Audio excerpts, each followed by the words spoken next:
یہ عورت دوسرے مرد سے نکاح کرے حتی تنکح زوجا غیرہ، یہاں تک کہ اس کی بیوی جس کو اس نے طلاق دے دی، 3 طلاقیں دے دی، اب وہ دوسرے خاوند سے نکاح کرے گی، دوسرا خاوند طلاق دیتا ہے، پھر عدت گزارنے کے بعد پہلے خاوند سے نکاح کر سکتی ہے۔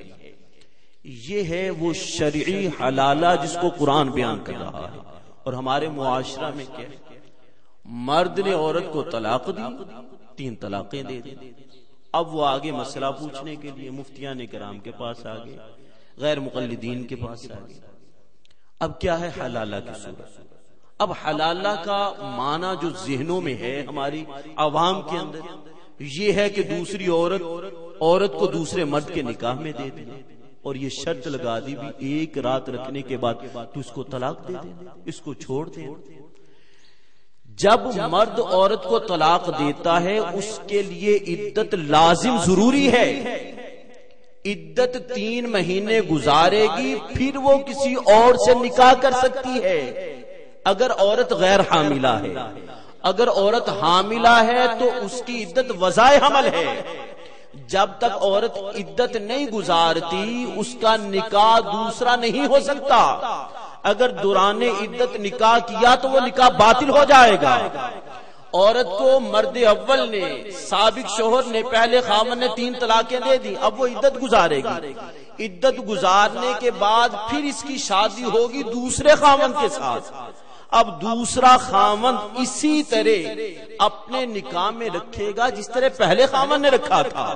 پہلے خاوند نے چھوڑنے کے لیے رکھا تھا کہ بسانے کے لیے رکھا تھا؟ پہلا خاوند نکاح کیوں ہوتا ہے؟ کہ تعلق برقرار رہے، رشتہ جڑا رہے۔ وہ تو کوئی انتہائی صورت ہی نباہ نہ ہو سکا۔ جب مرد نے طلاق دے کر فارغ کر دیا، حتی تنکح زوجا غیرہ کے الفاظ ہیں، یہاں شرط نہیں کہ شرط لگا دی 1 رات رکھنے کے بعد طلاق دے دو، فرمائے یہاں تک کہ وہ عورت دوسرے خاوند سے نکاح کرے، زوج غیر سے نکاح کرے۔ نکاح کا مقصد کیا ہے؟ تعلق کو برقرار رکھنا، نہ کہ نکاح میں شرط لگائی جائے کہ 1 رات یا 2 راتیں گزارنے کے بعد طلاق دے دو۔ سنو مصطفیٰ کریم علیہ السلام کا فرمان ذیشان، اللہ کے نبی علیہ السلام نے فرمایا لعن اللہ المحلل والمحلل لہ، اللہ نے لعنت فرمائی ہے حلالہ کرنے والے پر بھی اور اس پر بھی لعنت فرمائی جس کے لیے حلالہ کیا جا رہا ہے۔ یہ وہ حلالہ جو ہمارے ذہنوں میں ہے کہ طلاق مغلظہ ہو گئی، چلے کوئی نہیں 1 رات یا 2 رات کے لیے کسی سے نکاح کر دیا اور اس سے کہہ دیا کہ وہ طلاق دے دے۔ مصطفیٰ کریم علیہ السلام کا فرمان ذیشان ذہنوں میں رکھیے، لعن اللہ المحلل والمحلل لہ، اللہ کی لعنت ہے۔ یہ طریقہ نہیں حلالہ کا جو ہمارے ذہنوں میں ہے، طریقہ جو قرآن نے بیان کیا اور مصطفیٰ کریم علیہ السلام کے فرمان ذیشان نے بیان کیا کہ عورت جس طرح پہلے خاوند کے نکاح میں تھی اسی طرح دوسرا خاوند اپنے نکاح میں رکھے۔ ہاں اگر دوسرے خاوند سے بھی نباہ نہ ہو سکا پھر وہ دوسرا خاوند طلاق دیتا ہے اپنی مرضی سے، پھر دوسرے خاوند کی عورت پھر عدت گزارے گی۔ اگر غیر حاملہ ہے تو 3 مہینے، اگر حاملہ ہے تو اس کی عدت وضع حمل ہے، پھر وہ پہلے خاوند کے نکاح میں آ سکتی ہے۔ فرمایا فَإِن طَلَّقَهَا، پھر اگر وہ دوسرا خاوند اس عورت کو طلاق دیتا ہے، فَلَا جُنَاحَ عَلَيْهِمَا، پھر نہیں کوئی گناہ ان دونوں پر، أَن يَتَرَاجَعَا، اگر وہ دونوں لوٹ آئیں، وہ پہلے خاوند کی طرف رجوع کر لی عورت دوسرے خاوند سے طلاق کے بعد اور عدت گزارنے کے بعد، ان ظنا ان یقیما حدود اللہ، اگر دونوں کو گمان و یقین ہو کہ وہ اللہ کی حدیں قائم رکھ سکیں گے، تو یہ ایسی صورت ہے جو حلالہ ہمارے ذہنوں میں متصور ہے اس کو نکالیے۔ یہ ہے جو قرآن نے بیان کیا اور مصطفیٰ کریم علیہ السلام کے فرمان ذیشان نے بیان فرمایا۔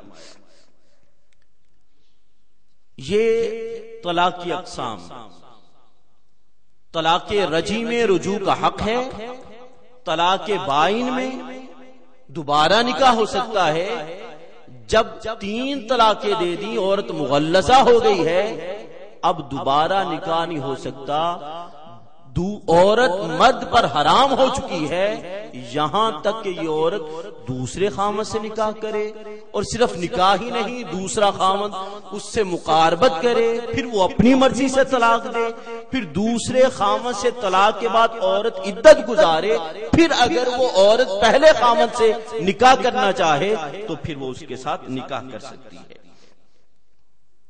طلاق معمولی بات پر طلاق، جھگڑا ہو گیا طلاق، انسان غصے میں آ گیا طلاق، ہر بات پر طلاق۔ کیا قرآن ہمیں یہ کہتا ہے کہ طلاق دے دو؟ نکاح اس لیے ہوا تھا کہ ختم کر دو۔ سنیے ہمارا قرآن کیا کہتا ہے۔ اللہ نے فرمایا وَعَاشِرُوهُنَّ بِالْمَعْرُوفِ، عورتوں کے ساتھ زندگی بسر کرو اچھے طریقے سے، عورتوں کے ساتھ رہو اچھے طریقے سے۔ فَعَسَىٰ أَن تَكْرَهُوا شَيْئًا، شاید کہ تم میں سے کوئی چیز ناپسند کرتا ہو، تمہیں کوئی چیز پسند نہیں ہے لیکن وہ تمہارے لیے بہتر ہو، اور تم کسی چیز سے محبت کرتے ہو اور وہ تمہارے لیے بری ہو۔ عَسَىٰ أَن تَكْرَهُوا شَيْئًا وَهُوَ خَيْرٌ لَكُمْ وَعَسَىٰ أَن تُحِبُّوا شَيْئًا وَهُوَ شَرٌّ لَكُمْ وَاللَّهُ يَعْلَمُ وَأَنتُمْ لَا تَعْلَمُونَ۔ تم کسی چیز کو ناپسند کرتے ہو وہ تمہارے لیے بہتر ہے، اور تم کسی چیز کو پسند کرتے ہو وہ تمہارے لیے بہتر نہیں ہے۔ وَاللَّهُ يَعْلَمُ وَأَنتُمْ لَا تَعْلَمُونَ، اور اللہ جانتا ہے تم نہیں جانتے۔ اور یہاں فرمایا کہ اگر وہ مرد عورت کو ناپسند کرتا ہے وَيَجْعَلُ اللَّهُ فِيهِنَّ خَيْرًا كَثِيرًا، اللہ ان عورتوں میں کوئی بلائی پیدا کر دے گا، کوئی بہتری پیدا کر دے گا۔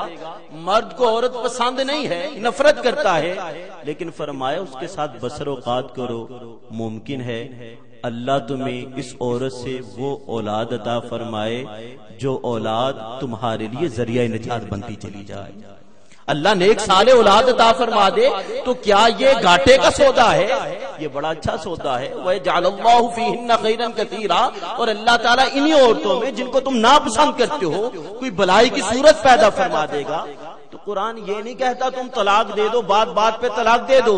مصطفیٰ کریم علیہ السلام نے ارشاد فرمایا خیرکم لِأَهْلِهِ، تم میں سے بہتر وہ ہے جو اپنے گھر والوں کے ساتھ بہتر ہے۔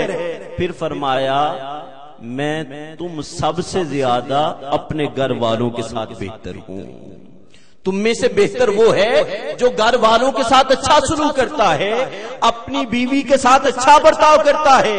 فرمایا میں مصطفیٰ تم سب سے زیادہ اپنی ازواج سے اچھا سلوک کرتا ہوں۔ تو یہ ہے قرآن ہمیں تعلیم دیتا کہ بات بات پر طلاق نہیں، کہ آئے جھگڑا معمولی جھگڑا پہ طلاق نہیں۔ فرمایا وَعَاشِرُوهُنَّ